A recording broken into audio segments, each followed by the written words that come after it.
जय गुरु जी महाराज। अनंतम शुक्राना।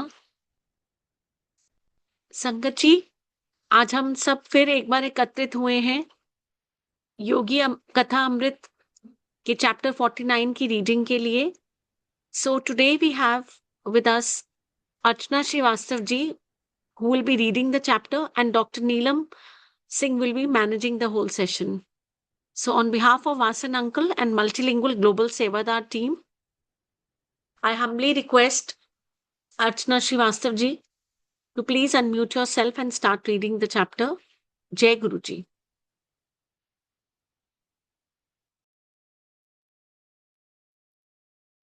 जय गुरु जी महाराज. Jai Guru. Hopefully I'm audible enough and you all can hear Yes, me you're fine. audible, Auntie.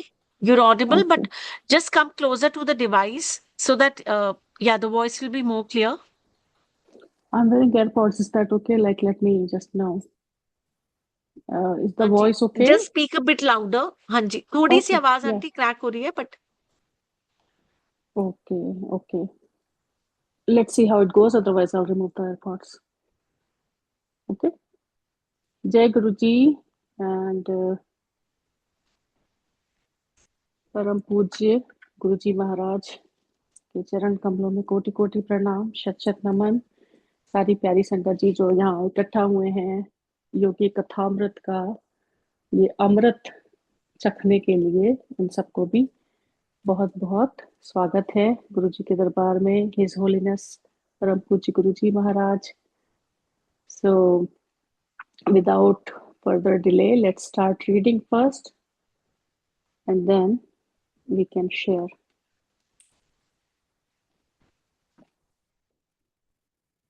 योगी कथामृत.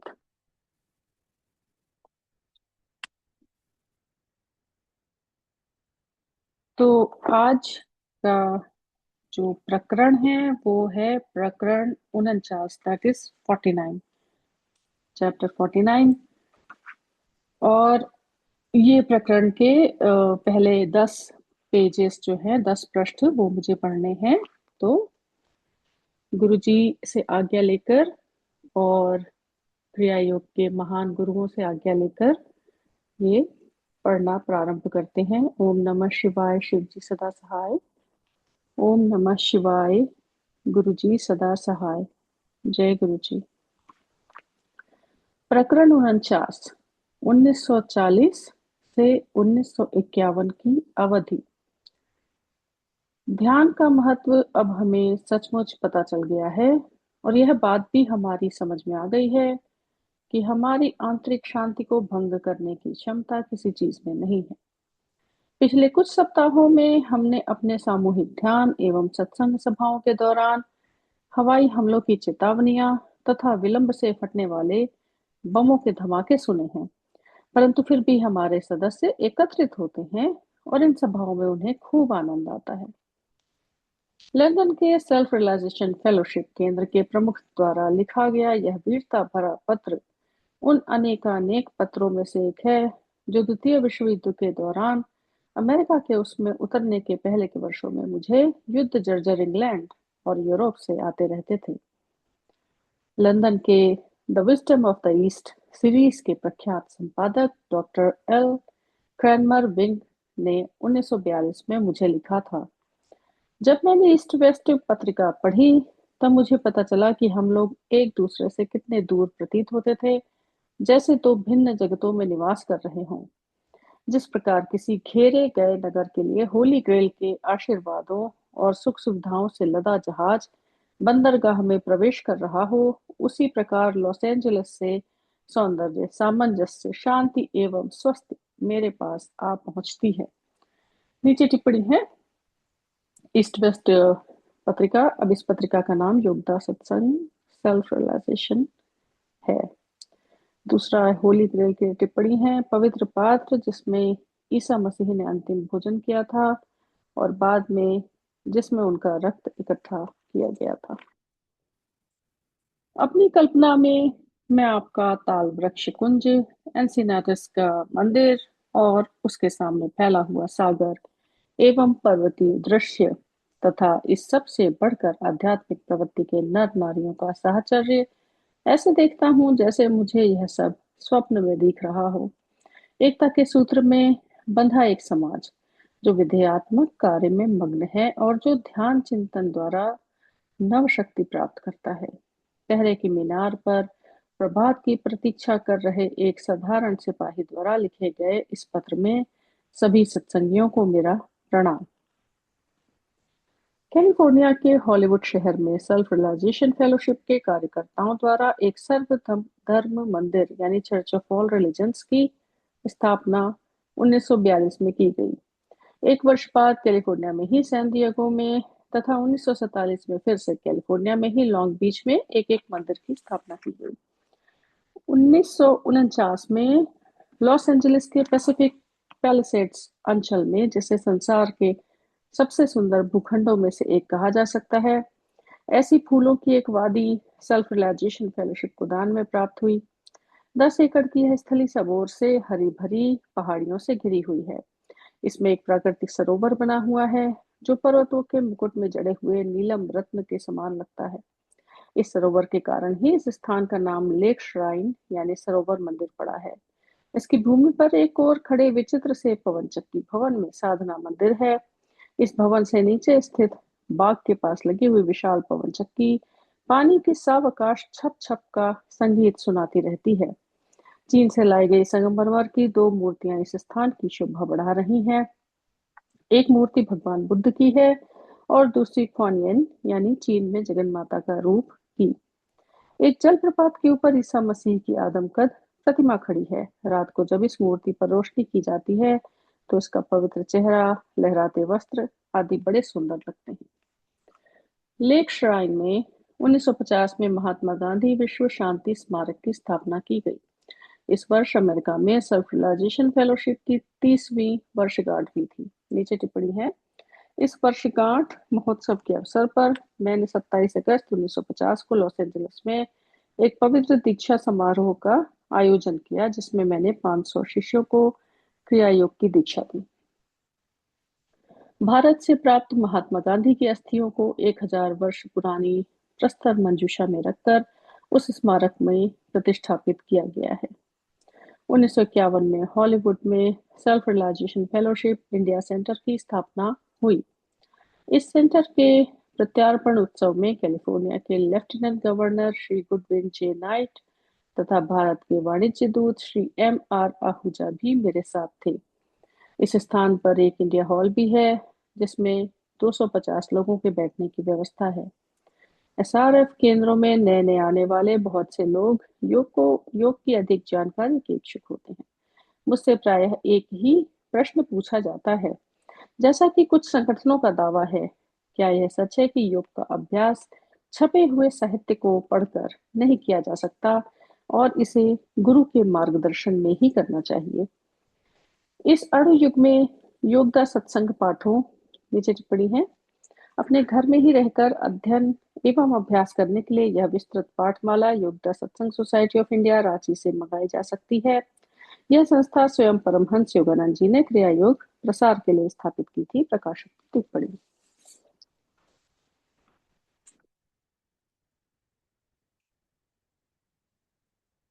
इस अणु युग में योगदा सत्संग पाठों जैसी शिक्षा पद्धतियों के द्वारा योग की शिक्षा दी जानी चाहिए, अन्यथा यह मुक्ति प्रदायक विज्ञान पुनः कुछ गिने चुने लोगों तक ही सीमित रह जाएगा। यदि प्रत्येक शिष्य को ब्रह्मज्ञानी गुरु का सानिध्य प्राप्त हो सके तो निश्चय ही यह एक अमूल्य वरदान होगा। परंतु इस संसार में पाखंडी ज्यादा है, संत कम। तो फिर असंख्य जनसाधारण को घर में बैठे बैठे सच्चे योगियों द्वारा लिखित योग पाठों द्वारा नहीं तो किस और तरीके से योग की शिक्षा मिल सकती है? या फिर इसका एकमात्र विकल्प यही है कि सामान्य मनुष्य की उपेक्षा कर उसे योग ज्ञान से वंचित ही रखा जाए। परंतु इस नए युग के लिए ईश्वर की योजना ऐसी नहीं है। बाबा जी ने सभी सच्चे क्रिया योगियों की लक्ष्य प्राप्ति के पथ पर रक्षा करने का एवं उनका मार्गदर्शन करने का वचन दिया हुआ है। तो लक्ष्य प्राप्ति के लिए नीचे टिप्पणी है, परमहंस योगानंद जी ने पूर्व और पश्चिम के अपने शिष्यों को यह भी बताया है कि संसार से जाने के बाद भी वे सब क्रियावानों यानी Yogoda Satsanga society of India self realization fellowship के पाठों का अध्ययन करने वाले वे साधक जिन्होंने क्रिया योग की दीक्षा ली है कि आध्यात्मिक प्रगति पर अपनी दृष्टि रखेंगे। उनकी महासमाधि के बाद उनके इस मधुर वचन की सत्यता उन अनेकानेक क्रिया योगियों के पत्रों से सिद्ध हो चुकी है जिन्होंने उनके सर्वव्यापी मार्गदर्शन को अनुभव किया है।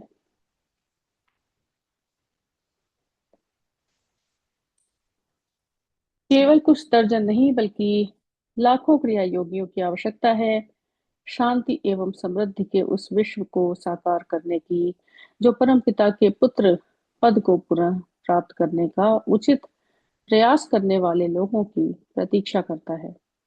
आध्यात्मिक शहद उत्पन्न करने के लिए मधुमक्खियों के एक छत्ते के रूप में पश्चिम में सेल्फ रियलाइजेशन फेलोशिप संगठन की स्थापना करने का दायित्व मुझे श्री युक्तेश्वर जी एवं महावतार बाबा जी ने सौंपा था। इस पवित्र दायित्व की पूर्ति कठिनाइयों से मुक्त नहीं थी। परमहंस जी सच सच बताइए, क्या यह सब सार्थक हुआ? इन नपे तुले शब्दों में एक दिन सैन डिएगो के सारक मंदिर के कार्यवाहक डॉक्टर लाइट केनेल ने मुझसे प्रश्न किया।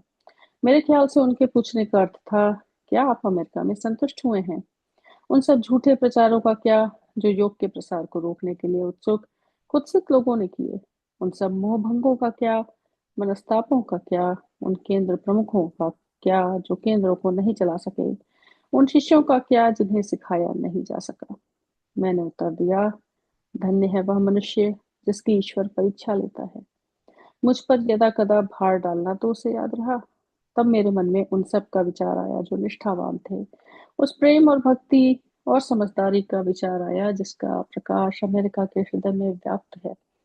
धीरे धीरे शब्दों पर जोर देते हुए मैंने आगे कहा, परंतु मेरा उत्तर है हाँ, 1000 बार हाँ।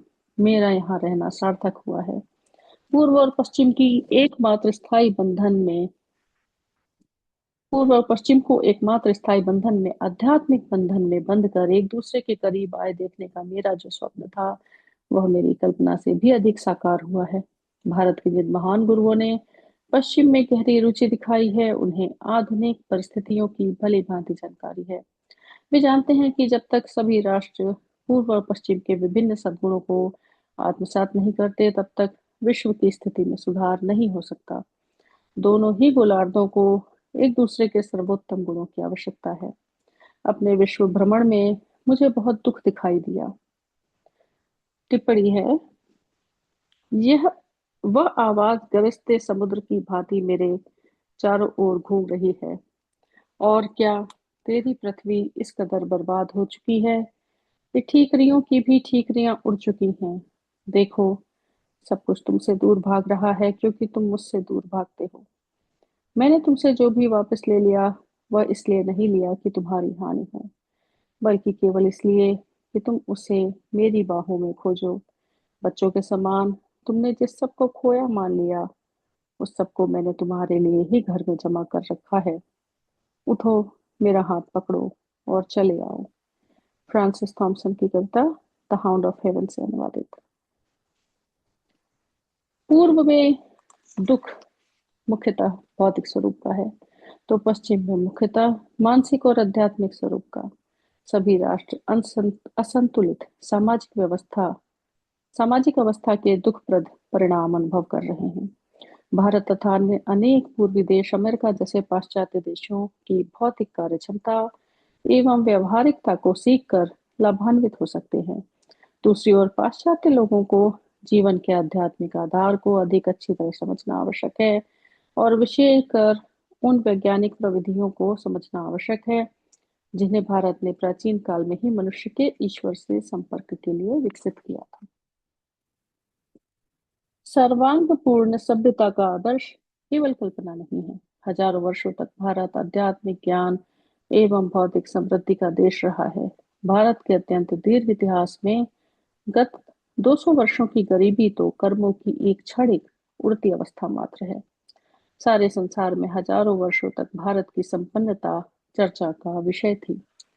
टिप्पणी है, इतिहास के पन्नों से स्पष्ट होता है कि 18वीं शताब्दी तक भारत विश्व का सबसे समृद्ध और धनवान राष्ट्र था। यहाँ यह भी उल्लेखनीय है कि हिंदू साहित्य या परंपरा में ऐसी एक भी बात नहीं है जिससे पश्चिम के इस वर्तमान सिद्धांत की पुष्टि हो सके कि आर्य एशिया के किसी अन्य भाग से या यूरोप से आकर भारत में बस गए थे।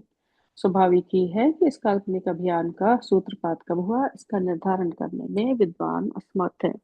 वेदों में यह स्पष्ट प्रमाण अवश्य मिलते हैं कि स्मरणातीत काल से भारत ही हिंदुओं का देश रहा है। अविनाश चंद्र दास ने ऋग्वैदिक इंडिया नामक अपनी पुस्तक में इस तथ्य को स्पष्ट रूप से प्रतिपादित किया है। यह पुस्तक 1921 में कोलकाता विश्वविद्यालय द्वारा प्रकाशित की गई है। प्रोफेसर दास दावा करते हैं कि भारत से बाहर जाने वाले लोग यूरोप और एशिया के विभिन्न भागों में बस गए और इस प्रकार आर्य भाषा एवं लोक कथाओं का दूर दूर तक प्रसार हुआ।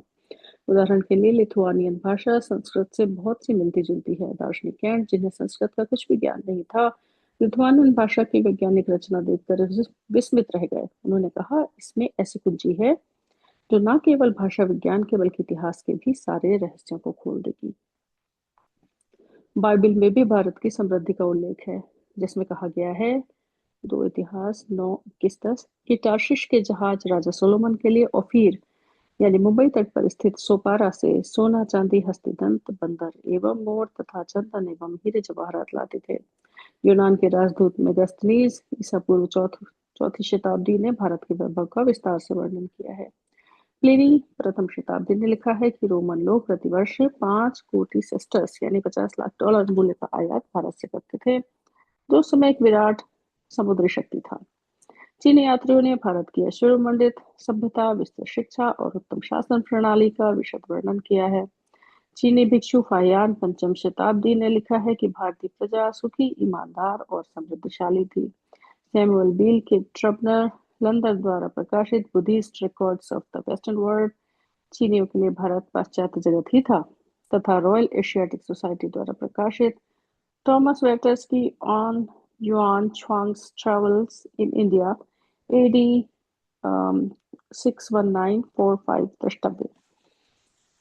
कोलंबस ने 15वीं शताब्दी में नए विश्व की खोज की, पर वस्तुतः वह भारत आने जाने के लिए नजदीक के व्यापार मार्गों की खोज में निकला था।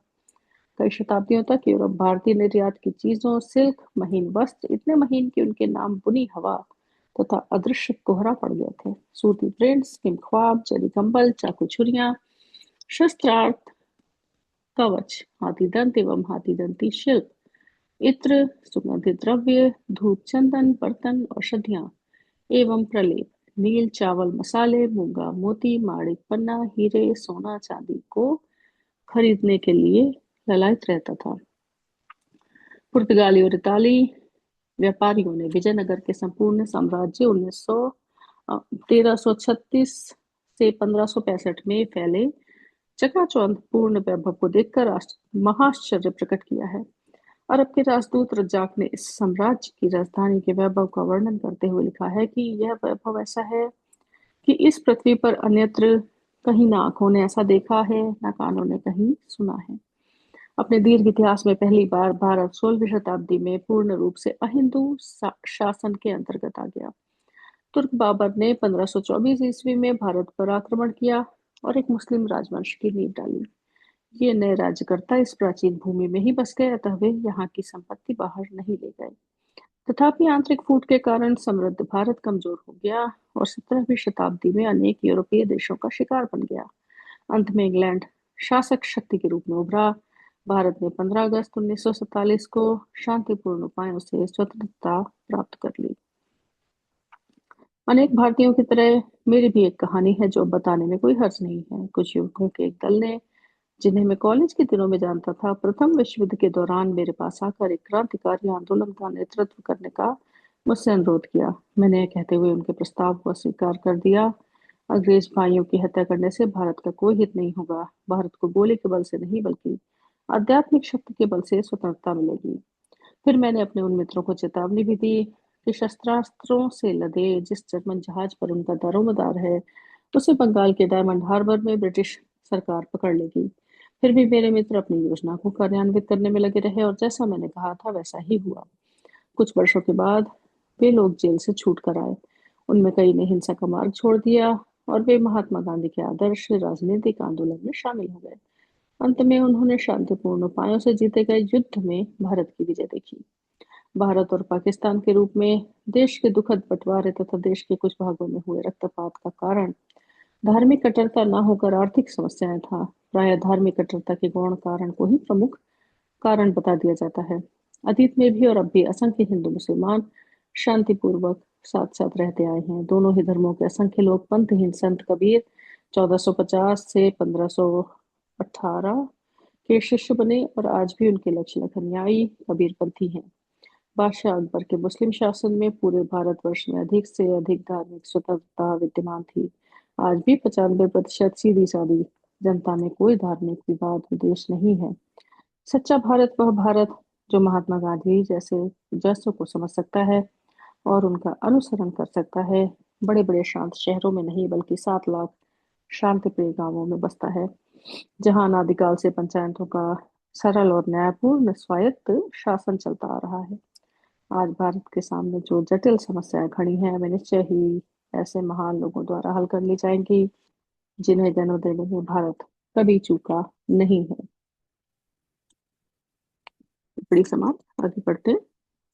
प्रचुरता चाहे वह भौतिक हो या आध्यात्मिक रथ के सृष्टि नियम अर्थात स्वाभाविक सदाचरण की सहज अभिव्यक्ति है। ईश्वर में या प्राचुर्य संपन्न प्रकृति माता में कृपणता का वास नहीं है। हिंदू शास्त्र बताते हैं कि मनुष्य इस विशिष्ट पृथ्वी की ओर इसलिए आकृष्ट होता है कि एक के बाद एक जन्म में वह उन अनगिनत तरीकों को अधिकाधिक पूर्णता के साथ सीख सके जिनके द्वारा आत्मा भौतिक परिस्थितियों में अपने दिव्यत्व को व्यक्त कर सकती है और उन पर अपने प्रभुत्व को प्रकट कर सकती है। पूर्व और पश्चिम अलग अलग तरीकों से इस महान सत्य को सीख रहे हैं और उन्हें खुशी से अपनी उपलब्धियों का आदान प्रदान करना चाहिए। इसमें कोई संदेह ही नहीं कि ईश्वर की पृथ्वीवासी संतानें दारिद्र्य, रोग और आत्मा के अज्ञान से मुक्त विश्व सभ्यता को स्थापित करने के लिए प्रयत्न करती हैं।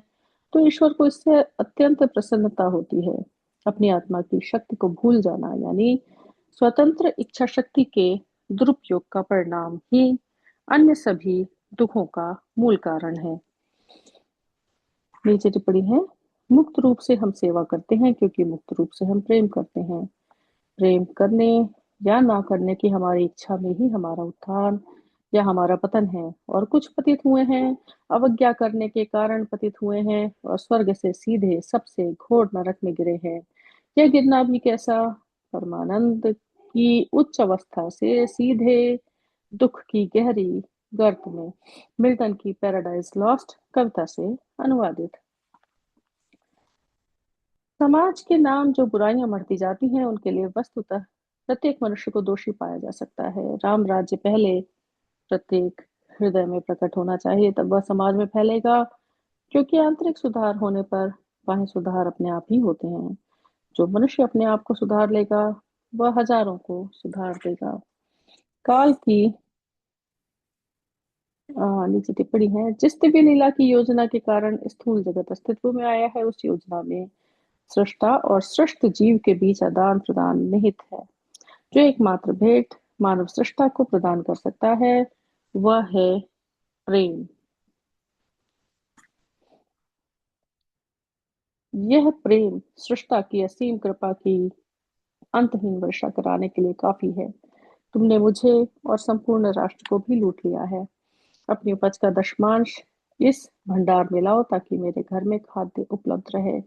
और अभी यही सिद्ध कर दिखाओ, पोषणकर्ताओं के प्रभु ने कहा, यदि मैं तुम लोगों के लिए स्वर्ग के झरोखे ना खोल दूं और उनमें से इतने आशीर्वादों की वर्षा ना कर दूं कि तुम लोगों के पास उन्हें प्राप्त करने की जगह भी नहीं बचेगी।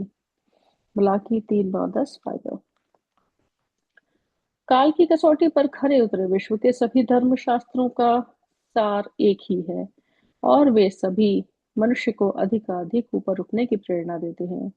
मेरे जीवन के सबसे सुखद समय में से एक था वह समय जो मैंने सेल्फ रियलाइजेशन पत्रिका के लिए बाइबल के न्यू टेस्टामेंट के एक हिस्से पर अपने भाष्य को लिखवाने में बिताया। मैंने ईसा की उत्कट प्रार्थना की कि वे उन शब्दों का सच्चा अर्थ समझने में मेरी सहायता करें। बड़े खेद का विषय है कि गत 20 शताब्दियों से उनके अधिकांश वचनों को गलत ही समझा गया है। एक रात जब मैं मौन प्रार्थना में निमग्न था, तब एन्सिनाटस आश्रम में मेरा वह कमरा अचानक दूध या नीले प्रकाश से भर गया। ईसा मसीह का तेजस्वी रूप मेरी दृष्टि के सामने प्रकट हुआ। वे 25 वर्ष के युवक से लग रहे थे। उनकी दाढ़ी मूछें विरल सी लग रही थीं। बीच से विभक्त किए गए उनके लंबे काले केशों के चारों ओर झिलमिलाती स्वर्णिम आभा थी। उनकी आंखें शुरू से अंत तक निराली ही लग रही थीं। मैं उनमें झांकता रहा और वे सदा बदलती ही रहीं। उनके भाव में होने वाले प्रत्येक परिवर्तन के साथ ही व्यक्त किए गए ज्ञान को मैं अपने अंतर में अंतर्ज्ञान से समझ रहा था। उनकी तेजस्वी दृष्टि में मैंने उस शक्ति को अनुभव किया जो अनंत ब्रह्मांडों को धारण करती है। एक पवित्र पात्र, होली ग्रेल, उनके मुख के पास प्रकट हुआ। वहां से नीचे आकर मेरे होठों से लगा, फिर ईसा के पास लौट गया। इसके बाद उन्होंने अत्यंत सुंदर शब्द कहे। इन शब्दों का स्वरूप इतना वैयक्तिक है कि मैं उन्हें अपने हृदय में ही रखता हूँ। 1950 और 1951 में मैंने अपना बहुत सा समय कैलिफोर्निया में मोहावे रेगिस्तान के पास ही एक शांत स्थान में बिताया। वहां मैंने भगवत गीता का अनुवाद किया और उस पर विस्तृत भाष्य लिखा, जिसमें योग के विभिन्न मार्गों का वर्णन है। नीचे टिप्पणी है। युक्त सत्संग सोसाइटी ऑफ इंडिया द्वारा प्रकाशित God talks with Arjuna, the Bhagavad Gita royal science of God realization. Bhagavad Gita Bharat का सबसे लोकप्रिय शास्त्र है। इसमें भगवान श्री कृष्ण परम तत्व के प्रतीक और उनके शिष्य अर्जुन आदर्श भक्त की आत्मा का प्रतीक के बीच संवाद है। आध्यात्मिक मार्गदर्शन के ऐसे उद्देश्य हैं जो समय की किसी भी सीमा से परे सभी साधकों द्वारा कभी भी उपयोग में लाए जा सकते हैं। गीता के संदेश का सार यह है कि मनुष्य ईश्वर प्रेम, ज्ञान तथा योग्य कर्मों को आसक्त अनासक्त भाव से करने के द्वारा मुक्ति प्राप्त कर सकता है।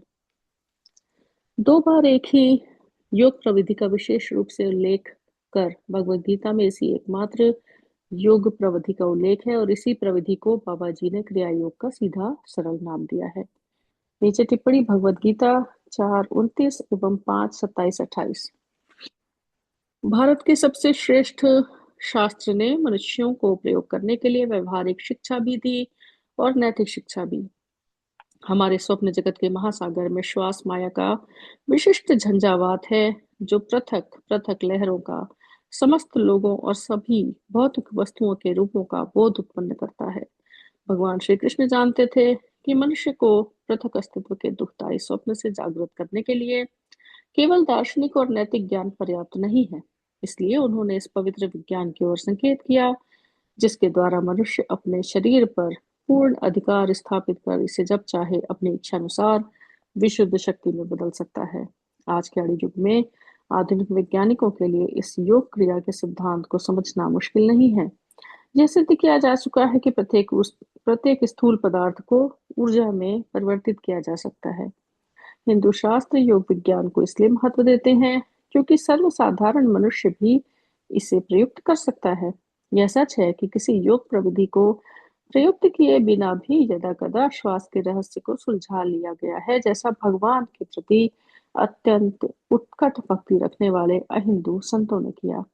ऐसे ईसाई, मुसलमान तथा अन्य संतों को सचमुच ही सविकल्प समाधि की निश्चल निश्वास अवस्था में देखा गया था, जिसके बिना कोई मनुष्य कभी ईश्वरानुभूति के प्रथम चरण में प्रवेश नहीं कर सकता। नीचे टिप्पणी है।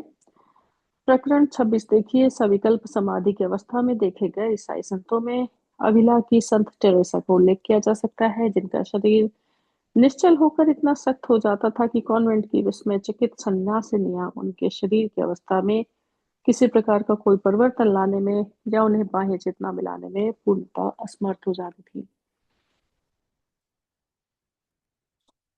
तथापि जब कोई संत निर्विकल्प या सर्वोच्च समाधि में पहुंच जाता है, तब वह अखंड रूप से ईश्वर में प्रतिष्ठित हो जाता है। फिर भले ही वह श्वासहीन अवस्था में रहे या श्वास प्रश्वास की अवस्था में निश्चल रहे या सक्रिय।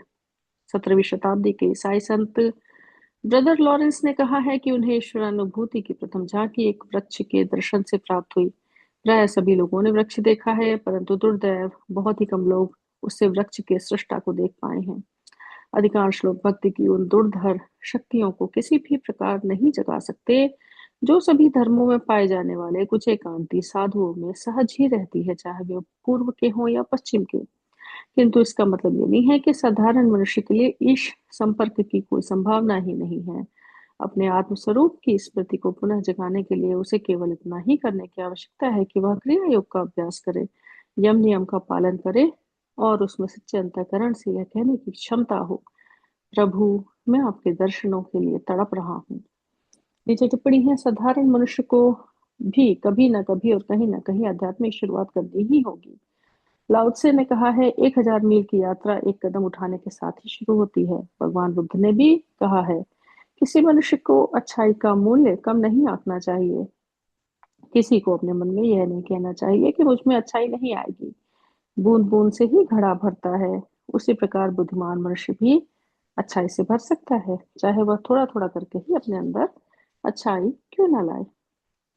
इस प्रकार योग की सर्वजनीनता इसमें है कि भक्ति की उत्कटता की अपेक्षा जो साधारण मनुष्य की भावनात्मक क्षमता से बाहर है, यह ईश्वर को दैनिक अभ्यास के योग्य वैज्ञानिक प्रणाली के माध्यम से प्राप्त करने का मार्ग है। भारत के कुछ महान जी जैन गुरुओं को तीर्थंकर कहा जाता है, क्योंकि वे वह रास्ता दिखाते हैं जिससे होकर हतबल मानव जाति संसार सागर को पार कर जाए। संसार यानी शब्दशः अर्थ प्रवाह के साथ बहना मनुष्य को सबसे कम प्रतिरोध का मार्ग अपनाने के लिए प्रेरित करता है। तो इसी के साथ ये पहले के 10 पृष्ठ जो आज पढ़ने हैं, वो यहाँ पे 10 पृष्ठ पूरे होते हैं। आगे की रीडिंग इसी अध्याय की हम अगले सप्ताह करेंगे, जैसा कि as it is planned by the team. So जय गुरु जी एंड शुक्राना Guru ji, thank you again for giving me this divine seva of reading my very favorite, very close to my heart. What do I say? My whole life is dependent on this book. So thank you, Guruji, Shukrana, and Shukrana all your multilingual team, Vasan uncle, all the team members behind the scene as well. Thank you so very much. Jai Guruji. जय Guru ji auntie, beautiful Jai reading. Guruji. Neelam auntie, thank you. और बहुत time बाद आपसे मिलना हो पा रहा है। सो मैं हमेशा काफी सुनती हूँ आपका, और डेफिनेटली आप तो इतना अच्छा बोलते हो, है ना, मन भावियोर हो जाता है, और फिर लगता है सुनते रहो, कब 10 आपने पेज पर डाले पता ही नहीं चला। सो आंटी, मैं थोड़ा सा मैं ये चाहूंगी कि आप थोड़ा सा क्रिया योग के बारे में अगर थोड़ा सा बताएं, फिर मैं आगे अपना थोड़ा सा उसमें थोड़ा please. Okay. Auntie, I'll try my very best. And same here, the pleasure is all mine. It's really lovely to see you as always and hear from you. Yes, like क्रिया योग के बारे में कहने के लिए हम लोग तो we are not the right people and we are not even eligible to talk about it. But एकदम जो एक as I would say जो बेसिक सेंस में अगर क्रिया योग के बारे में बात करें तो this whole book is all about kriya yoga. आत्मकथा जो योगी कथामृत है, ये परमहंस जी की जो जीवनी है, इट्स एन ऑटोबायोग्राफी।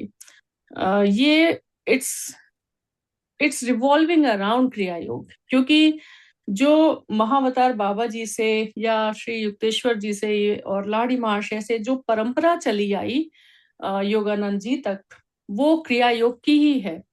और जैसे अभी परमहंस जी ने इस चैप्टर में भी भगवत गीता के बारे में भी बताया, तो भगवत गीता में भी जो एक अगर जिन्होंने पढ़ी है तो उसमें भी ध्यान की एक प्रविधि बताई गई है, एक टेक्निक बताई गई है, विच इज नासिकाग्र पर ध्यान केंद्रित करना। तो क्रिया योग में भी यही है कि जो क्राइस्ट सेंटर जिसको क्रिया योग में बोलते हैं, which is the point between the eyebrows, वहां पे ध्यान केंद्रित करके एक टेक्निक है जिसको फॉलो किया जाता है। It's very scientific and very like result oriented technique. It's not something vague or something just philosophical or theoretical. It's very practical, it's scientific, it's doable. The very significant part is that it's very doable for everyone. इसके लिए कोई जरूरी नहीं है, कोई there are no prerequisites कि आपने इतना पहले ध्यान का अभ्यास किया हो, इतनी तपस्या की हो, तब जाके you will be eligible for this. No, it's just about your inner calling, and when that inner calling comes, and it's by the grace of Guru. And as we all know, our Guruji Maharaj, he's the, what do I say? He is the one. He is the one जिनके लिए ये सारी books, ये ग्रंथ लिखे गए हैं. He is the one, right? Yes. As Christ said, I am the law of Moses. So he is the law, he is the Alpha and Omega, he is the one. So उन्हीं के लिए ये सब कुछ है. तो जब उनकी मेहर होती है तभी इस तरफ हमारा ध्यान भी जाता है, अदरवाइज तो everyone is just here. But गुरु जी जब मेहर करते हैं तभी हमारे अंदर भी वो प्रेरणा जागती है कि हमें अपनी आध्यात्मिक उन्नति के लिए कुछ करना है. क्योंकि see, the whole point is, Neelam aunty, as you were also there in Empire State, in बड़े मंदिर, गुरुजी महाराज के सामने, उनके फिजिकल फॉर्म के सामने, what we saw, गुरुजी महाराज हमें बिना किसी एफर्ट के, बिना किसी बहुत ज्यादा कॉम्प्लिकेटेड प्रोसीजर के एक ऐसे ध्यान की अवस्था में ले जाते थे शब्द वाणी सुना के, या एक ऐसा स्पिरिचुअल, जैसा मेटाफिजिकल और स्पिरिचुअल एक्सपीरियंस करा देते थे वहां पे अपने सामने सिर्फ बैठाल के ही. उनकी उस ऊर्जा से, उनके उस ऑरा से ही अपने आप, जो आप अगर जैसे स्पिरिचुअल उसमें बात करें, चक्रास खुल गए, आपका थर्ड आई खुल गई, या इंट्यूशन आपका एकदम स्ट्रांग हो गया, सिक्स सेंस स्ट्रांग हो गया, whatever these gifts are, the very spiritual ones, वो गुरुजी अपनी उनकी एक नजर काफी थी आपको वो ब्लेस करने के लिए. Like you don't have to go all the way, you don't have to do everything right from the scratch. वो आपको कहीं से भी ब्लेस कर देंगे, कहीं से भी, किसी भी highest level of spiritual elevation, उस पे वो आपको पहुंचा सकते हैं. So it's all Guruji's grace. But speaking of Kriya Yoga, as we are reading this book, this Granth, Autobiography of a Yogi, which is all about Kriya Yoga, I would recommend, there's no hard and fast rule, but if you feel like, if Guruji Maharaj gives you that kind of, inner insight, please go ahead and learn it from the right centers, जो कि बहुत ही कम है, but please be very, very careful about it. It has to be authentic. It has to be, it has to be only from the self-realization fellowship, which is the mother center. So if you decide to go for that, anyone, please be very sure that it's from the authentic, genuine source. Otherwise, so many centers are mushrooming all over the world, but there's no point. So yeah, this is all about it. So I hope जिनको भी जिज्ञासा है वो definitely गुरुजी महाराज की अगर उन पे कृपा रही तो वो बिल्कुल कर सकते हैं. Thank you so much auntie. सच में मैंने तो जब ये बुक मेरे को भी बोला गया था कि भाई ऑटोबायोग्राफी ऑफ योगी पे आप बोलो, सो एक्चुअली मुझे याद है कि 2007 में हम लोग बाहर बैठे हुए थे जब बहुत गुरुजी ने चोला छोड़ दिया था, तो किसी ने मुझे बताया कि ये बुक पढ़ना चाहिए, गुरुजी कहा करते थे. तो मुझे उससे पहले पता नहीं था. फिर उन्हें किसी ने कहा कि अरे तो इंग्लिश में बहुत ज्यादा मुश्किल है, आप अंडरस्टैंड भी नहीं कर पाओगे, मतलब it's not very easy to understand. So फिर मैंने छोड़ दिया. लेकिन मेरे को किसी ने कहा कि आप एक काम करो, आप हिंदी में पढ़ो उसको. तो मुझे 2007 में किसी ने बड़े मंदिर में एक बुक दी थी कि आप इसको पढ़ो. लेकिन ना कि मैं जब भी इस बुक को देखती थी खिंचाव लगता था, बुक जैसे मुझे खींच रही है. और लेकिन ऐसा हुआ कि मैं इसको पढ़ नहीं पाई, वो हस्बैंड ने पढ़ी और वो उन्होंने मुझे बताया कि ये तो बहुत कमाल की बुक है. पर समहाउ ये हुआ कि मैं खुद नहीं पढ़ पाई. और फिर जब पेंडेमिक टाइम हुआ तो डेफिनेटली फिर जब सेशन स्टार्ट हुए फिर हमने शुरू किया. फिर मैंने अंकल को ही बोला कि अंकल आप अपने हमारे इसमें मल्टीलिंगुअल में भी स्टार्ट करो। सो फिर यहाँ स्टार्ट हुआ।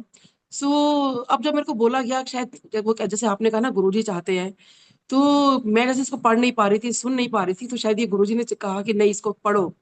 और आई थिंक शायद उन्हीं की कृपा से, गुरुजी की कृपा से, योगी जी की कृपा से, उनके जितने गुरुजी हुए हैं, श्री पेशवर जी, लहड़ी माशे जी, उन सबकी कृपा से आई थिंक शायद मैं आज यहाँ पर हूँ, उपस्थित हूँ। और बिगनिंग में जैसे आप हमारा भी लास्ट चैप्टर है, आधा आपने पढ़ लिया और आधा भी और पढ़ना है बस। तो थोड़ा सा मैं इसमें रिकैप कर रही थी कि बेसिकली जैसे 1893 में उन्होंने जन्म लिया था। और कैसे देखिए, और 1946 में ये बुक जो है पहली बार प्रकाशित हुई थी।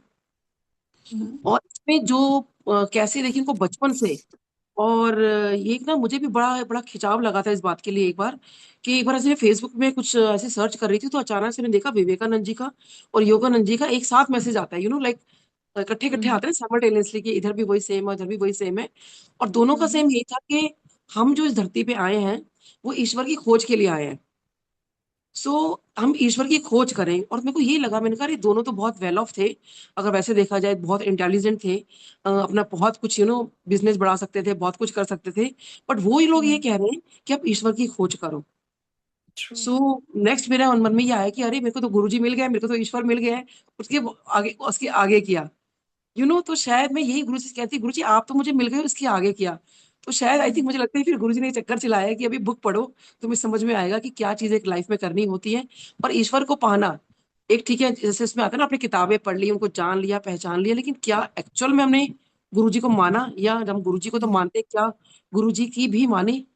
तो दैट इज वेरी इंपॉर्टेंट कि भी उनको भी वो मानना है, और अंदर से, क्योंकि जो मेन है वो ये है कि अंदर से उस तत्व की खोज। आई थिंक शिव पुराण में भी ये लिखा है। तो आई थिंक शायद ये गुरुजी ने शिव पुराण को और इसलिए बोला कि इंसान जो है, वो गुरुजी कह रहे थे ना, असल चीज कोई नहीं मांगता, तो वो असल चीज जो है मतलब वो मांगे। और इसके बाद फिर जैसे इसके अंदर इसमें जो घटना है, जो क्रम है, वो ईश्वर की खोज में जब वो निकले, उनका 93 से बचपन से कहीं ना कहीं लगाव था, और फिर वो 1910 तक वो इसी सब चीजों में लगे रहे। फिर वो उन्हें गुरु से अपने मिले, उन्होंने उनके अपने माता पिता के द्वारा, मतलब लहड़ी मास्टर जी का पता चला। और फिर देखिए कैसे, एक जब मैं ये पढ़ रही थी, हालांकि पूरी बुक मैंने अभी पढ़ी नहीं है, जितना मैंने पढ़ा है, तो मेरे को बहुत हैरानी हो रही थी और घूस बम्स हो रहे थे कि कैसे उनकी मदर देखिए रात को चार, मतलब उनको उठाने आती है कि तुम मेरे से आके मिलो, ये तो मिल नहीं पाओगे। और उसके बाद देखो कैसे वो वहां पहुंचते हैं, और फिर वो 1 साल बाद उनको वो लेटर मिलता है कि कैसे जो है वो उनकी मदर के हाथ में वो सिक्का प्रकट हो जाते हैं, और वो कैसे कहती है कि इसका जो दौर है वो आध्यात्मिक रहेगा, मतलब आगे जो टाइम टाइम है। और कैसे उनके ब्रदर को ये बात पता होती है, लेकिन वो बता नहीं रहे होते उनको।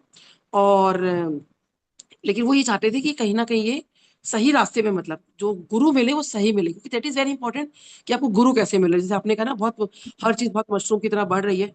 सो ऐसे ही है कि हमारे हिंदुस्तान में देखिए वैसे ही गुरु वगैरह बहुत ऐसे बहुत ज्यादा वो है। तो बहुत जब मैं भी गुरु जी से मिली थी उस टाइम, मैंने भी 4 साल लगा रही थी गुरु जी के पास आने में। और खैर मेरा तो बहुत मन था, इनफैक्ट हस्बैंड नहीं आते थे, तो उनका ये कहना था कि तेरे को पता है ना कि कैसे गुरु होते हैं और कहाँ का गलत रास्तों पे ले जाते हैं, तो मुझे किसी इंसान के आगे माथा नहीं टेकना। तो लेकिन वही है ना कि जो असल गुरु होते हैं ना, देखो कहीं ना कहीं आपको खींचते हैं, बुलाते हैं। तो दैट इज वेरी इंपॉर्टेंट कि अगर गुरु ने आपको बुला लिया है, इट्स नॉट इंपॉर्टेंट कि हमने दर्शन किए नहीं किए, ऑब्वियसली किए होते तो बहुत अच्छी बात है। तो कई बार मुझे लगता है कि अरे काश मैंने योगानंद जी के दर्शन किए होते, उनके गुरु जी के दर्शन किए होते, लहड़ी मास्टर के दर्शन किए होते। लेकिन अब हमें गुरु जी मिले, और लेकिन वो हमें कहीं कहीं पथ पे लेके जा रहे हैं। तो वो हमारे लिए इंपॉर्टेंट है कि हम उस राह पे जो है सही चले। उसके बाद जो है उन्होंने मेन जो देखिए, जब उनको उनके जो गुरु मिलते हैं युक्तेश्वर जी, वो क्या बोलते हैं कि आप जो है धर्म का प्रसार करो पश्चिम के अंदर। तो ये मुझे बहुत बहुत टचिंग लगी कि माय गॉड, मतलब उन्होंने उस टाइम देखिए, कहाँ तो हमारा देश आजाद नहीं था, और कहाँ कैसी सिचुएशन थी, और हमारे भारत देश में एक ऐसे सुपुत्र जन्म लेते हैं जो कि पूरे देखिए, मतलब वेस्ट में जाते हैं और इसका प्रसार करते हैं। और यही उनके गुरु का आदेश था कि आप वहां पर जाओ। और पढ़ने से लेके मुझे यही लगा कि जब उनका क्या मकसद था वहां भेजने का, भाई अपने भारत देश को पढ़ाए, लेकिन उनका जो एक लाइन वो कहते हैं ना कि जब उनको महाअवतार बाबा जी भी कहते हैं, और बाद में और भी इनके जो गुरु हैं, उनका मेन मकसद क्या था कि वो ये बताना चाहते हैं कि ये मत समझो कि भाई वो लोग अलग हैं या हम लोग अलग हैं, ये जो स्पिरिचुअल जर्नी है वो सबके लिए सेम है। ये बात मुझे वाकई बहुत टचिंग लगी कि हम लोग कितना भेदभाव कर देते हैं ना, कि ऐसे हम मतलब अपने देश में कर देते हैं, बाहर का तो खैर अलग ही बात है। और किस तरह से जो है आप भेदभाव ना रखें, और कैसे हमने क्रिया योग के बारे में बताया कि, और क्रिया योग जैसे आपने बताया कि भी बहुत मतलब किसी अपना प्रशिक्षित हमें उसे प्रशिक्षण लेना चाहिए, अगर वैसे करना गलत है, क्योंकि इसकी प्रॉपर दीक्षा ली जाती है आई थिंक, और प्रॉपर राइट, तरीके से किया जाता है। और इसमें ये भी राइट, कहा जाता है कि क्रिया योग एक ऐसी चीज है कि इसको कहते हैं कि जैसे अगर आपने भगवान के पास पैरों से चल के जा रहे हो तो शायद बहुत वक्त लगेगा, हम कहीं पे जा रहे हैं, और अगर वही आप अगर हवाई जहाज से जा रहे हो तो कैसे पहुंचते हो। तो ये एक यस, तरह का हवाई जहाज वाला काम करता है आपका, अगर आप क्रिया योग करते हो। तो आई थिंक देखा जाए तो कितना आसान बनाया। और लेकिन जैसे आपने भी कहा कि गुरुजी ने उस टाइम हमें क्या चीज से जोड़ा, कि वहां आप उस चीज के अंदर, उस ऑरा में रहो, कि आपके गुरु बैठे हुए हैं सामने, आप उनका ध्यान कर रहे हो या उनको आप निहार रहे हो वट, और लेकिन आपका ध्यान उनमें है। तो कितनी सिंपल चीज है। तो बेसिकली देखा जाए तो एक मेडिटेशन है, एक तरह का प्राणायाम ही है ये, और जो कि हमें बहुत सोच समझ के करना पड़ता है। लेकिन हमारे गुरु ने कि उसको भी सिंपल कर दिया। अगर हम देखा जाए तो ट्रू, योगानंद जी की, अगर हम ये ट्रू, बुक पढ़ते हैं, क्रिया योग भी पढ़ते हैं, लेकिन उन्होंने हमें बहुत सिंपल कर दिया। और आई थिंक इसके अंदर कुछ अध्याय ऐसे हैं जो बहुत ही मन को छू लेते हैं। तो जैसे वो चमत्कारों का नियम इसमें बताते हैं कि इसमें ये बाबा ने हमको चमत्कार दी, वो कर दिया हमारे, कहते हैं अरे ये भारत वर्ष में भरे हुए हैं क्या ऐसे सारे। लेकिन वो उन्होंने यही बताया कि ये भारत वर्ष के नहीं है। तभी उन्होंने बात देखी बाहर वो करी, और आई थिंक बाहर भी लोग इतना मानते हैं उनको आज भी। और कि भाई सारी उनकी बुक्स भी पढ़ी जाती हैं आई थिंक, और ऑल ओवर आई थिंक पूरे वर्ल्ड में बहुत माना जाता है योगी जी को। और कैसे उन्होंने बताया कि ये कोई चमत्कार नहीं है, ये आप अगर आपकी इच्छा शक्ति हो तो आप ये सारी चीजें कर सकते हो। और जैसे उन्होंने कहा कि मैं अपनी सिस्टर को भी बोला, बीमारी के लिए बोला, या वो फोड़ा हो जाएगा, फिर उनको लगा कि ये बात उनको रियलाइज हुई कि अरे मैंने ऐसा क्यों बोल दिया कि फोड़ा हो जाएगा, मैंने नेगेटिव को क्यों वो जोर दिया। तो वो हमें जो अपने जोर देना है, वो हमें अपनी पॉजिटिव चीजों को जोर देना है, ताकि हम उसको बढ़ा सकें। ट्रू, फिर इसमें युक्तेश्वर जी में जब इनको ये बात कहते हैं कि इसका विस्तार करो, क्योंकि ये बहुत टचिंग मुझे सबसे ज्यादा इसमें ये लगा कि मतलब इतना इजी नहीं है। देखिए कि कहाँ तो हमारा देश उस टाइम गुलाम था, और कहाँ पे वो एक ऐसे को बाहर भेज रहे हैं कि आप जाके करो, लोग उनकी सुन भी रहे हैं। देखो आप सोचिए कितनी कृपा रही होगी। तभी कहा जाता है ना, गुरु कृपा आपको की बात कर रहे हो। और क्रिया योग जो है वो साइंस है, कोई ऐसे नहीं है कि कोई जादू टोना है, ये तंत्र मंत्र है कि किसी ने वो पा लिया और उसको उस तरह से कर लिया। ये वो पूरा पूरा उन्होंने बताया है। हालांकि इसमें क्लियर नहीं बताया कि कैसे करना है, क्या करना है। आपने बताया कि कहीं ना कहीं हम सेंटर्स में जाएं और प्रॉपरली उस चीज को सीखें। और उसके बाद जो इनका कृष्ण जी से और जीसस क्राइस्ट के जो मिलना होता है, जो मैं उसमें पढ़ रही थी, तो कहते हैं कि एक रात को कैसे वो देख रहे थे, और कृष्ण जी जो हैं उनको ऐसे हाथ हिलाते हैं, और वो देख के दंग रह जाते हैं कि ये क्या है ना। और इसमें और फिर जैसे एक जीसस क्राइस्ट भी जब आते हैं, तो वो कहते हैं कि वो जो पात्र था पहले उनके होठों से टकराता है, फिर उनके होठों से टकराता है, और उसका उन्होंने बाद में बात बोला है कि मैं वो मेरे हृदय के अंदर ही वो बात है। वो शायद उन्होंने बात नहीं बताई कि वो देखिए, और उन्होंने स्पष्ट शब्दों में कहा, तो जीसस क्राइस्ट आए और उन्होंने कुछ शब्दों में कहा। तो उस टाइम तो उन्होंने यहाँ बयान नहीं किया, और लेकिन डेफिनेटली उन्होंने जो कुछ बोला वो हमें बताने की कोशिश कर रहे हैं, और आई थिंक हमें वो समझना चाहिए। और आई थिंक देखिए अगर हम उस पॉइंट पे भी जाएं, तो मुझे इतना टचिंग है ये बात कि अगर हम वेस्ट की तरफ जाते हैं तो वहां पे सारे जीसस क्राइस्ट को मानते हैं। तो देखिए भगवान वो भी उतर कर आए धरती पर समझाने के लिए, ताकि वो लोग भी जुड़ चुके। मतलब कितना भगवान हम लोगों को समझाने के लिए करेंगे, और फिर भी हम लोग नहीं समझे, तो फिर हम तो कहते हैं कि फिर हमारी ही मूर्खता है। और मतलब अब देखिए गुरु जी को धरती पे आना पड़ा। हर पल देखिए कोई ना कोई किसी रूप में आया, कृष्ण जी आए, गुरु नानक देव जी आए, साईं बाबा आए, सत्य साईं बाबा आए, अब गुरु जी यहाँ पर आए, और फिर भी हम लोग ना समझे। वो यही कहते हैं कि समझो, समझो कि वो असल चीज जो है ना, अब कहीं मुझे धीरे धीरे समझ में आ रहा है वो गुरुजी असल चीज की क्या बात करते थे। और कि हम उनके जो संदेश हमें महाबाबा अवतार ने दिए, जितने भी उनके खैर जो गुरु हुए, और देखिए वो कितने बड़े बड़े हमारे महान जो देश के थे,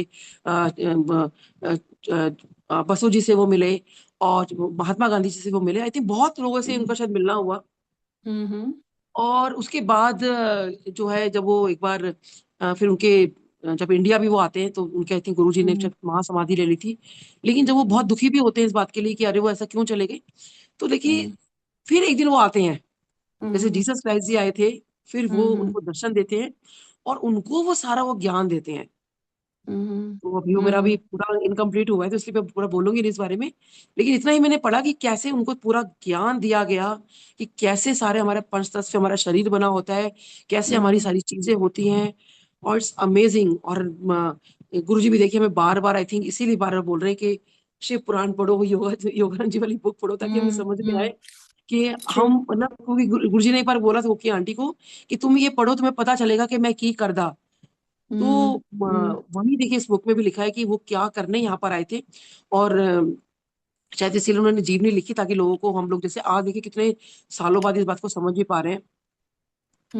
और एक जो आज के अध्याय में जो आया, जो सबसे पहले अध्याय में आया, तो वो बड़े दिल को मेरे को छुआ कि हमारी आंतरिक शक्ति जो शांति को कोई भी भंग करने में सक्षम नहीं है। सो ब्यूटीफुल, यू नो, कि हम किसी को कोई कोई रिमोट कंट्रोल नहीं है, हम अपने ही रिमोट कंट्रोल है। हम अगर चाहे तो हमारी शांति भंग हो सकती है, अदरवाइज नहीं भंग हो सकती। उसके बाद True. इसमें आया कि आध्यात्मिक शहद उत्पन्न करना होगा। तो देखिए वो जब तक आध्यात्मिक शहद उत्पन्न नहीं होगा ना, तो वो कहते हैं कि मेरे को वो एक जैसे मधुमति का छत्ता होता है, तो एक तरह से उनको उन्होंने कंपैरिजन बताया कि जैसे उसको अगर मेरे को इकट्ठा करना है, तो तब कहीं जाके वो स्पिरिचुअल मतलब चीज आएगी, तो वही करने में नेक्टर। लगे। तो एक बार जब डॉक्टर क्लाइड थे, डॉक्टर लाइट से, तो एक बार उन्होंने कहा कि क्योंकि नॉर्मली हम लगता ही है ना, जैसे आज की डेट में बहुत सारे भी लोग हैं कि अरे सच में क्या गुरुजी ऐसा कर सकते थे, या कुछ ऐसा वो इतना कुछ करते थे क्या। आज ये बहुत लोग एकदम से गुरुजी को नहीं मानते उस तरीके से। तो उस टाइम ऐसे ही वो जो डॉक्टर थे, उन्होंने ये बात बोली कि क्या आप संतुष्ट हैं जो आप कर रहे हो, क्योंकि बहुत सारे ऐसे लोग हैं कि शायद आपको नहीं मानते, या जो बहुत आप सिखाना चाहते हो वो सीख भी नहीं पा रहे। तो उन्होंने कहा हाँ हाँ, 1000 बार बोलूंगा मैं, हाँ मैं संतुष्ट हूँ। तो देखिए वो जो करने आए थे, उनको पता था कि वो जो कर रहे हैं वो बिल्कुल ठीक कर रहे हैं। और उन्होंने जो एक बहुत बड़ा मैसेज इसमें दिया कि राम राज्य हर हृदय में प्रकट होना होगा। और जब तक वो राम राज्य अपने हृदय में प्रकट नहीं होगा, क्योंकि हमें अपने आप से कंपटीशन करना है, हमें किसी दूसरे से नहीं। जब राम राज्य मेरे अगर हृदय में नहीं, मैं दूसरे को बोलूं अरे आप राम राज्य करो, राम राज्य करो, और खुद राम राज्य नहीं है, उसका कोई फायदा नहीं। तो कहते हैं हर इंसान को राम राज्य अपने हृदय में प्रकट करना होगा। और आंतरिक सुधार जो है, अपने अंदर का जो सुधार है ना, इंटरनल पीस जो है, उसमें जो है सुधार लेकर आना पड़ेगा। क्योंकि और जब हम सुधरेंगे तो हजारों को सुधार सकते हैं। जैसे योगानंद जी ने किया, देखिए उन्होंने कहीं अपने आप को बहुत सुधारा भी पहले, है ना, कहीं बहुत डिफरेंट बर्ड्स थे वो, कि कोई ऐसा तो नहीं वैसा तो, लेकिन कितना उन्होंने अपने आप को सुधार किया। और सुधार भी उनको क्यों मिला, क्योंकि उनको अपने गुरु में चले गए। तो सबसे बड़ा मैसेज कि अगर गुरु की कृपा है, जैसे आपने भी कहा कि उन्नति उसी की ही आगे हो सकती है। तो सबसे बड़ी चीज है कि सिर्फ गुरु जी क्या करते हैं, मन चंगा ते सब चंगा। तो मन चंगा, तो वही वाली बात आ गई ना कि अपने अंदर, अरे अपने को चंगा तो बनाओ, तभी दूसरे को चंगे बना सकोगे, दूसरे को सुधार सकते हो। और राइट। जब तक हम खुद सही नहीं है, तो हम किसी को क्या सुधारेंगे। बिल्कुल। और डेफिनेटली फिर उन्होंने क्रिया योग का तो बार बार इसके अंदर वर्णन आते ही है। फिर एक चीज इसमें और भी, आई थिंक वो आप आगे आएगी, और इसमें चीजों में भी है कि ईश्वर को मित्र बनाना। हम कहते हैं ईश्वर से डरो, ईश्वर से डरो, ईश्वर से डरो नहीं, उसको मित्र बनाओ। तो जब जैसे अगर हम अपने मित्र के पास जाते हैं, तो क्या हम चले जाते हैं कि ऐसे ही हम बड़ा अच्छे तरीके से जाते हैं ना, बहुत अच्छे अपने आप को बेस्ट रखते हैं, सब कुछ करते हैं। तो मित्र बनाने का मतलब जो तात्पर्य मुझे समझ में आता है यहाँ पे, वो ये है कि हमें अपने विकारों को दूर करना होगा। तब तक वो विकार हमारे अंदर रहेंगे, क्योंकि देखिए शिव पुराण में बार बार यही वर्णन आता है कि जो हमारे पांचों विकार हैं, तो बेसिकली हम उनको कहीं दूर करें, और जो हमारे अपने पांचों तत्व हैं अंदर, इसमें कहीं शुद्धि लेकर आए। तो ये बहुत जरूरी है। और लास्ट में जो एक बार आया कि मुझ में अच्छाई नहीं आएगी, तो मैं दूसरे में कैसे अच्छाई ढूंढूंगा, अच्छाई कैसे भर राइट। सकता हूँ। लास्ट में जो अपनी टिप्पणी पढ़ी उसके अंदर यही आता है कि अपने अंदर तो हम अच्छाई लाएं।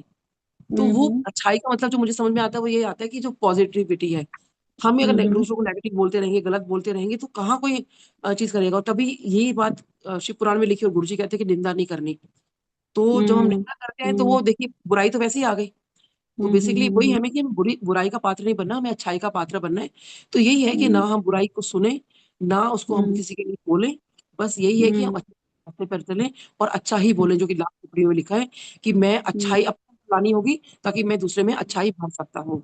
तो आंटी, लेकिन बहुत कुछ है, मेरे बिल्कुल। को काम हो गया इस बुक से। नहीं नहीं, और बिल्कुल आप तो मतलब नीलम आंटी बिल्कुल आप सही कह रहे हैं। और मेरा जो अपना खुद का पर्सनल एक्सपीरियंस है गुरुजी और इस बुक के साथ, वो ऐसा है कि my father was a very staunch kriya yogi and in the direct lineage of Yogananda ji Maharaj. उनके लीनेज में, और उन्होंने मदर सेंटर से, वहाँ जो रांची में है, वहां से पूरा उनका क्रिया योग था। और my earliest childhood memories, the core memories are कि हमारे घर में क्रिया योग के ये ध्यान सेशन होते थे, हमेशा महावतार बाबा जी की बातें होती थी। This book was always around me, always, wow. Since जब से मैंने, बोलते हैं ना, होश संभाला है, तब से ये पुस्तक, ये ग्रंथ हमारे घर में हमेशा मैंने देखा, पापा की लाइब्रेरी में। Then one fine day when I was in high school, my father initiated me in Kriya Yoga. तो उन्होंने मुझे क्रिया योग की दीक्षा दी।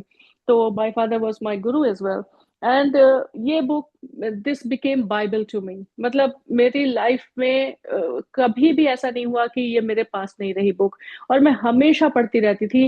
वो बात अलग है कि कभी कम टाइम मिला तो कम पढ़ लिया, ज्यादा टाइम मिला तो ज्यादा पढ़ लिया, लेकिन हमेशा हमेशा मेरे पास थी। हम लंदन चले गए, यूके चले गए, तो भी हमेशा ये बुक मेरे पास रही और मैं हमेशा पढ़ती रही। Now when I came to Guruji, when Guruji called me, I had no idea कि ये बुक का गुरुजी से कहीं कोई कनेक्शन है, कहीं भी। But see how the great masters work in harmony with each other, कैसे वो अलाइन करते हैं सारी चीजें आपके लिए जब आप स्पिरिचुअल पाथ पे होते हैं। तो जब गुरुजी ने बुलाया, तब भी मुझे नहीं पता था कि गुरुजी इस बुक के लिए कहते हैं, और फिर भी मैं पढ़ती रहती थी इसको। और इनफैक्ट मेरे पास में जो चारों गुरु हैं क्रिया योग के, उनकी बहुत पुरानी, आई थिंक ये तो मेरे बर्थ के भी पहले की भी एक तस्वीर है। वो मेरे फादर के ध्यान कक्ष में रहती थी हमेशा, मेडिटेशन रूम में, और वो अब मेरे पास है। सो वो तस्वीर, जब गुरुजी ने मुझे अपने पास बुलाया, वो तस्वीर अपने आप, मतलब from my native place Allahabad, वो गुड़गांव वाले घर में आ गई। मतलब आई डोंट इवन रिमेम्बर कब मैं उसको लेके आ गई, और मैं गुरुजी की तस्वीर, गुरुजी का स्वरूप रख के, और वो बाबा जी का, ये जो चारों गुरु हैं, इनका भी ये फोटो रख के, स्वरूप रख के, दोनों को साथ में रख के और ध्यान करती थी। फिर ये सब अपने आप हो रहा है, मुझे कोई आइडिया नहीं है, बट गुरुजी तो ओमनी प्रेजेंट है, उनको सब पता रहता है, हमारे अंदर का भी और बाहर का भी, हम क्या कर रहे हैं। एंड जब ये कोविड टाइम शुरू हुआ और जूम सत्संग में, तब जाके मुझे पता चला कि गुरुजी इस बुक को पढ़ने के लिए बोलते थे, विच आई हैव बीन रीडिंग। हाँ, उसके पहले एक बार और जो सुखी आंटी हैं आयरलैंड वाली, उन्होंने मुझे कांटेक्ट किया अपने से, और उन्होंने मुझे कहा कि उनको, मतलब गुरुजी ऐसा विजन में दिखाते थे, और उन्होंने दिखाया, गुरुजी ने, like she said, I am feeling so honoured and blessed कि गुरुजी ने उनको मुझे कांटेक्ट करने के लिए कहा, और कहा कि ऑटोबायोग्राफी ऑफ अ योगी के लिए कुछ एक मैसेज दिया था, और उसी वही एक जरिया, मतलब एक कॉमन लिंक बना, जिसके चलते उन्होंने मुझे कांटेक्ट किया, because as per her Guruji guided her to do so. तो ये जब पता लगा, और even up to the point कि पता लगा कि गुरुजी ने कहा कि ये किताब जरूर पढ़नी चाहिए, ये मेरी कहानी है। Now, this is so mysterious and so mystical. Like this statement is so mystical as Guruji is. गुरुजी की कोई बात एक बार में पूरी तो समझ में आनी हमारी हमारी उसके बाहर है, क्षमता के बाहर की चीज है। मेरी कहानी का मतलब ये भी हो सकता है कि जिसके बारे में ये लिखा गया है, गॉड ऑलमाइटी, राइट, ये गुरुजी हैं। मुझे महावतार बाबा जी की बड़ी तलाश रहती थी, because of that environment, it was so conducive for me spiritual growth के लिए। तो मेरा पूरा ध्यान महावतार बाबा जी पे रहता था। Even the very first Darshan of गुरु जी महाराज, वो मेरे मन में जो पहला थॉट आया था गुरुजी के सामने बैठ के कि Guruji, who are you Mahavatar Baba ji? That was my first thought, my first telepathic communication to Guruji. And Guruji just looked. He just moved his divine head and looked. And that kind of gave me all the answers. उसके बाद मेरे मन में कोई सवाल नहीं था. But yeah, that was the first thought that came into my mind.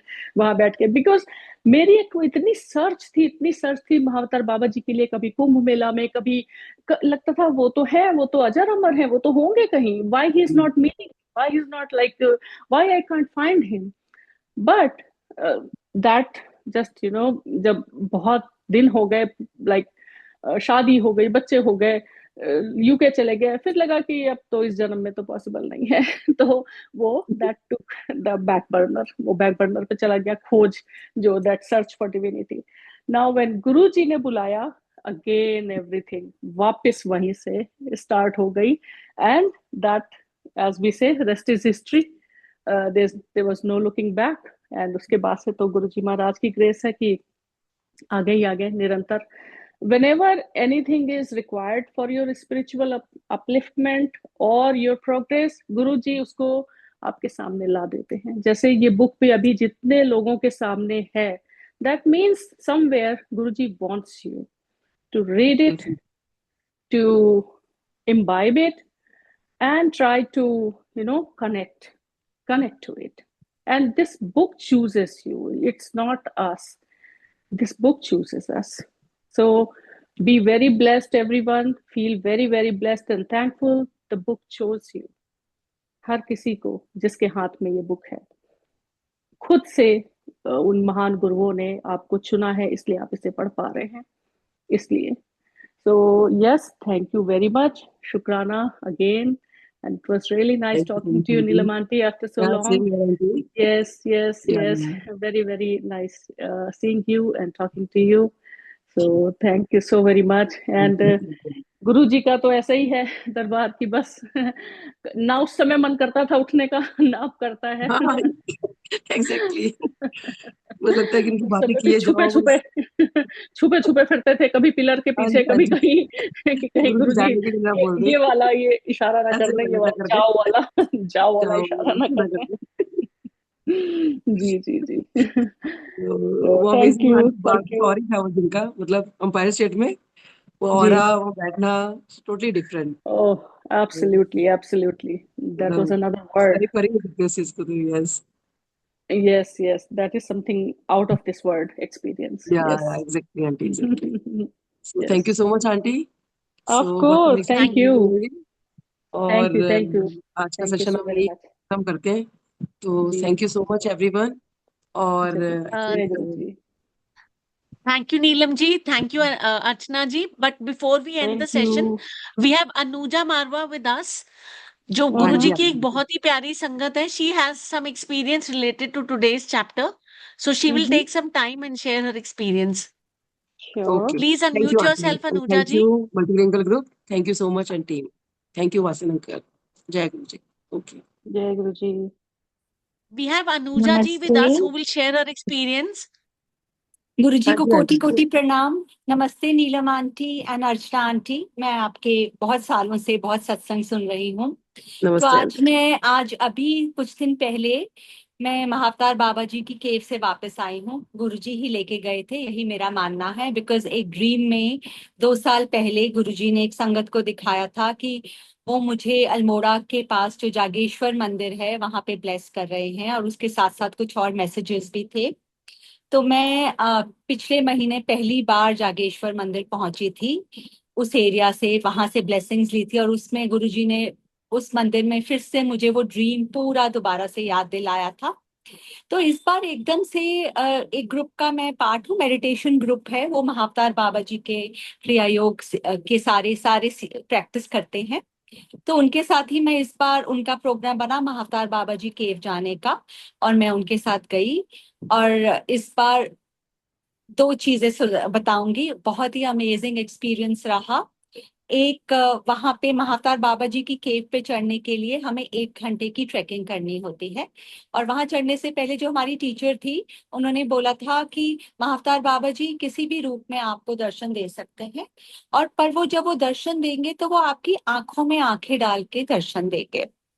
तो हम सब चल रहे हैं। We were a group of 9 people. उसके अलावा आनंदा गुड़गांव से भी देवर अराउंड 30 पीपल, और एक और केरला का ग्रुप आया हुआ था। तो समझ लो approximately 30-40 people are climbing that hill which goes towards Mahavatar Baba ji केव।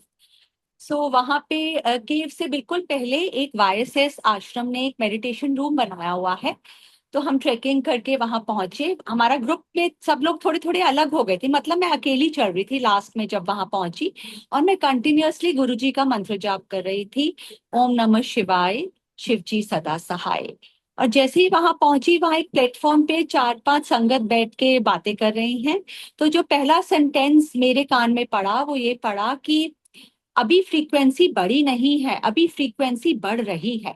और ये सेंटेंस बोला था एक पर्सन था, south Indian looking person, approximately 5'10" height, 5'10" 6 feet, brown colour की वुलन शर्ट पहनी हुई थी, जैसे हमारे गुरुजी की ब्राउन चेक शॉल है, सिमिलर टू दैट। तो मैं ये सेंटेंस सुनते ही बहुत इंट्रीग हो गई और मैं वहां जाके उस 4-5 लोगों के पास खड़ी हो गई। एंड उस समय, और जैसे ही उन्होंने वो सेंटेंस खत्म किया, मेरी तरफ देखा, मेरी आंखों में देखा और बोला, मेरी तो आंखें झुक गई बिकॉज मैं आंखें नहीं मिला पाई, और बोला, एक यही है जो पूरी आस्था के साथ ऊपर चढ़ के आई है। I was like, I gave a big smile. उसके अलावा I was a total blank. और मैं वहां जाके बहुत खुश कि वाओ गुरुजी, आपने बहुत अच्छा मैसेज दिया है। और मेडिटेशन रूम में जाके मेडिटेशन किया। थोड़ी देर बाद ऊपर महाअवतार बाबा जी केव में गए, तो वहां पे लाइक जैसे मैंने बताया कि बहुत संगतें, उस दिन सैटरडे का दिन था, बहुत संगतें दर्शन के लिए आई हुई थी। तो केव में सिर्फ 10 लोगों के बैठने की जगह है, तो टर्न बाय टर्न वो 10-10 का बैच अंदर भेज रहे थे।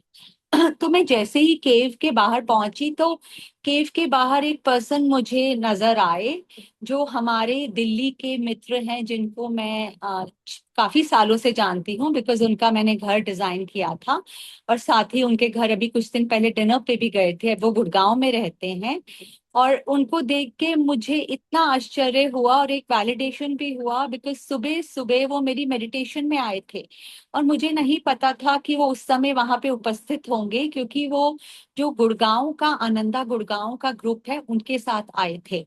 और महाअवतार बाबा जी ही कहूंगी, उन्होंने मुझे उनके लिए सुबह मेडिटेशन में एक मैसेज दिया, जो बिल्कुल वो केव के बिल्कुल बाहर वो मुझे दिखे, तो वो वैलिडेशन हो गया कि यही, ये मैसेज मुझे उन तक पहुंचाना है, जो मैंने उन तक पहुंचाया। तो ये बहुत ही अमेजिंग एक्सपीरियंस दिया महाअवतार बाबा जी ने। और साथ ही इस बार जब केव के पहले वहां पे गेस्ट हाउस में एक मेडिटेशन रूम है, वहां पे मेडिटेशन रूम में मैं मेडिटेशन कर रही हूँ, और थोड़ी देर बाद मैं देखती हूँ कि 2 किताबें पड़ी हुई है वहां पे। So I got pull towards the book. तो मैंने वो बुक खोली, उस पे जो था, life and journey of Mahavatar Baba ji. And I got very very intrigue. तो मैंने बुक खोली, तो उनके एक भक्त हैं, जिनको महाअवतार बाबा जी ने टेलीपैथिकली एंड ऑटो राइटिंग से वो पूरी बुक लिखवाई है, जिसमें मैं सिर्फ शॉर्ट में बताऊंगी कि उनका जन्म तमिलनाडु में हुआ था, मतलब he was born as a South Indian. तो ये भी मेरा वैलिडेशन था कि the person I met who gave me Guruji's message was a South Indian person. And और वो बुक मैं पढ़ती रही रात को, वहां 12-12 बजे बैठ तक मैं वो किताब पढ़ती रही। और उसमें मुझे बहुत, लास्ट के उसमें जो उनका बर्थ था, और ये लिखा था उसमें कि he was born on 79 degrees longitude and 11 degrees latitude. ये भी मेरा गुरुजी का वैलिडेशन था, क्योंकि गुरुजी ने मुझे 3 साल पहले 79 डिग्रीज लॉन्गिट्यूड के बारे में बहुत चीजें बताई थी।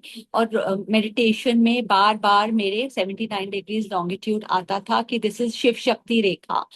एंड जो जिस स्थान में थे हम, वो भी सारा स्थान 79 डिग्रीज लॉन्गिट्यूड पे है, बिकॉज जो जागेश्वर धाम है वो भी 79 डिग्रीज लॉन्गिट्यूड और 29 डिग्रीज लैटिट्यूड पे स्थित है।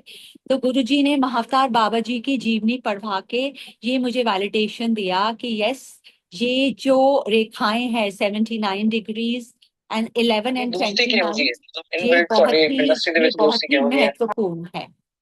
सो शुक्राना गुरुजी, मुझे वहां लेके जाने के लिए, जहां जहां आप मुझे लेके जाते हैं, और ब्लेसिंग्स दिलवाने के लिए। और मैं आनंदा आश्रम गई थी 2024 अगस्त में। वहां पे मुझे मेडिटेशन करते हुए पहली बार महाअवतार बाबा जी के मेडिटेशन में बहुत ही अमेजिंग दर्शन हुए थे। मैं उसको एक्सप्लेन नहीं कर पाऊंगी, उनकी बहुत ब्लेसिंग्स मिली थी मुझे उस दर्शन में। तब से मुझे मन था कि मैं किसी दिन महाअवतार बाबा जी की केव में पहुंचूं, और लास्ट वीक में वहां पहुंच गई। और इसके साथ ही मैं शेयर करना चाहूंगी, कमलेश मेहता आंटी का एक सत्संग है जो कुछ संगतों ने सुना होगा, मैं उसको रिपीट करती हूँ कि 1985 की बात है। कमलेश मेहता आंटी कुछ संगतों के साथ जालंधर मंदिर में बैठी हुई थी। तो गुरुजी से मिलने कोई आए जो लंबे बाल थे, बहुत यंग लुकिंग, वाइट कलर का अंगवस्त्रम पहना हुआ था। तो गुरुजी ने उनसे बातें की और उसके बाद एक माला उतार के उन्होंने उनको दे दी। और वो चले गए, वो पर्सन चले गए। और उसके जाने के बाद गुरुजी ने सब संगत से पूछा, एक कितने साल दा होगा? तो किसी ने बोला गुरुजी 25 साल दा। तो किसी ने बोला गुरुजी 28, पर 30 तो ऊपर नहीं होगा। तो गुरुजी ने सब संगतों को बताया कि ये 2500 साल का है। तो Guruji was referring to Mahavatar Baba ji, because Kamlesh Mehta auntie ji ने कहा कि वो कुछ साल बाद जब लंदन गई, वहां पे उन्होंने एक बुक खोली, ऑटोबायोग्राफी ऑफ योगी, एक बुक शॉप में उनको दिखी। तो उन्होंने महाअवतार बाबा जी का जो चित्र उसमें देखा, वो वही वही युवक थे जो गुरुजी मंदिर में, जालंधर मंदिर में मिलने आए थे गुरुजी से। तो गुरुजी का वैलिडेशन की सब डिविनिटी, सारे गुरुज मिलके काम करते हैं, एंड ऑल इज वन। और आंटी नीलम आंटी, अभी थोड़ी देर पहले आपने मेंशन किया था विवेकानंद जी एंड परमहंस योगानंद जी का आपको इकट्ठे मैसेज आया। सो इसी बुक में 2 चैप्टर पहले एक जो जो शिष्य हैं परमहंस योगानंद जी के, डिकिंसन, उनको विवेकानंद जी ने 1893 में आके जो मैसेज दिया था, वो परमहंस योगानंदा जी ने 1936 में, मतलब 43 इयर्स के बाद वो पूरा किया। इससे बार बार हमें यही सीखने को मिलता है कि सारे गुरुज मिलके they work for the Srishti together, they work for the universe together. तो सारे गुरुओं को बहुत बहुत प्रणाम। गुरुजी महाराज, आपका अनंतम शुक्राना। शुक्राना आंटी जी, शुक्राना। Jai Guruji Maharaj, Anantam Shukrana. Thank you, Archana Aunty, for the beautiful reading. And thank you, Neelam ji. You explained everything in a very simple and बहुत सरलता के साथ, सहजता के साथ आपने explain किया. So, Anantam Shukrana, and thank you, Anuja Aunty, for the beautiful, divine and pristine experience you had. Anantam Shukrana. संगत जी, अब हम गुरुजी से आज्ञा लेंगे.